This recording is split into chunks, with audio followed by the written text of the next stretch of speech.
சிறைவாசிகளுடைய விடுதலை குறித்து நீண்ட நெடுங்காலமாக 25 ஆண்டு காலமாக அந்த கோரிக்கை தொடர்ந்து இருந்து வந்து கொண்டிருக்கிறது. அந்த வகையிலே மிக சமீபத்திலே ஃபர்லோக் என்ற ஒரு சட்டம் அமுல்படுத்தப்பட்டு 2 மாதம் பரோல் வருடத்திற்கு வழங்குவது நடந்து கொண்டிருந்தது.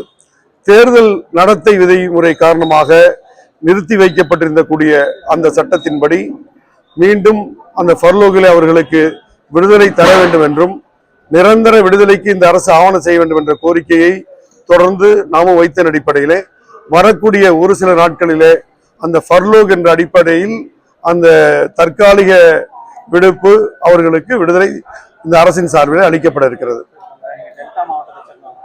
மேட்டூர் அணையிலும் தண்ணீர் திறக்கப்படல, அதே நேரத்தில் மும்முனை மின்சாரம் வழங்கப்படல.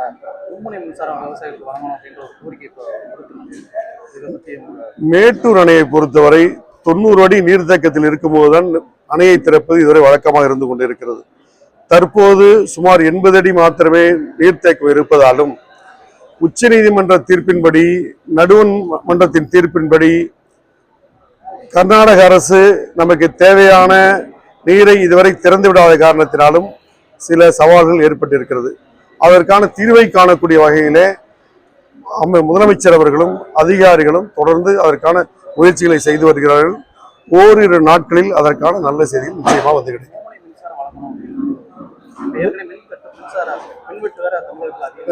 தமிழகத்திலே மின்வெட்டு பத்திரிகையில் வருவது போலவே சமூக வலைதளத்தில் விவாதிக்கப்படுவது போல நிச்சயமாக இல்லை என்பதை உறுதியாக கூற முடியும். 2 தினங்களுக்கு முன்பு நாகப்பட்டினத்திலே செய்தியாளர்கள் கேட்டபோது நான் சொன்ன செய்தியை சமூக வலைதளங்களில் ஒளிபரப்பாகிக் கொண்டிருக்கிறது. குறிப்பாக காற்றின் காரணமாக மின் தட்டுப்பாடு என்பதை விமர்சிக்கும் விதமாக அந்த ரீல்ஸ்கள் இருந்தாலும் கூட டெல்டா மாவட்டத்தைச் சேர்ந்தவன் என்பதால் 2 தினங்களுக்கு முன்பு ஏற்பட்ட கொடுங்காற்றினால் பல்வேறு இடங்களிலே மரங்கள் சாய்ந்த காரணத்தினால் ஒரு சில மணி நேரங்கள் மட்டுமே மின் தட்டுப்பாடு இருந்தது. அதற்கு பிறகு எந்த மின் தட்டுப்பாடும் அந்த பகுதியில் இல்லை என்பதை தெரிவித்துக் கொள்கிறேன்.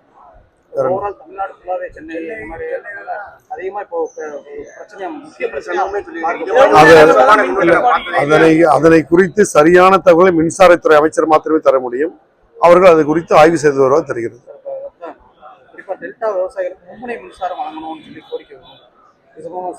அது குறித்து மின்சாரத்துறை அமைச்சர் கோரிக்கை விடுக்கப்பட்டிருக்கு. அவர்கள் ஆய்வு செய்து கொண்டிருக்கிறார்கள். முறையான அறிவிப்புகள் வெளிவரும். தமிழ்நாடு அரசினுடைய சிறுபான்மையினர் நலத்துறை அமைச்சராக பொறுப்பேற்றதனை தொடர்ந்து பல்வேறு மாவட்டங்களிலே ஆய்வு கூட்டங்களை தொடர்ச்சியாக நடத்தி வந்து கொண்டிருக்கிறோம். அந்த வகையிலே இன்றைய தினம் விருதுநகர் மாவட்ட ஆட்சியர் அலுவலகத்திலே சிறுபான்மை நலத்துறை சார்பிலே ஆய்வு கூட்டம் நடைபெற இருக்கிறது.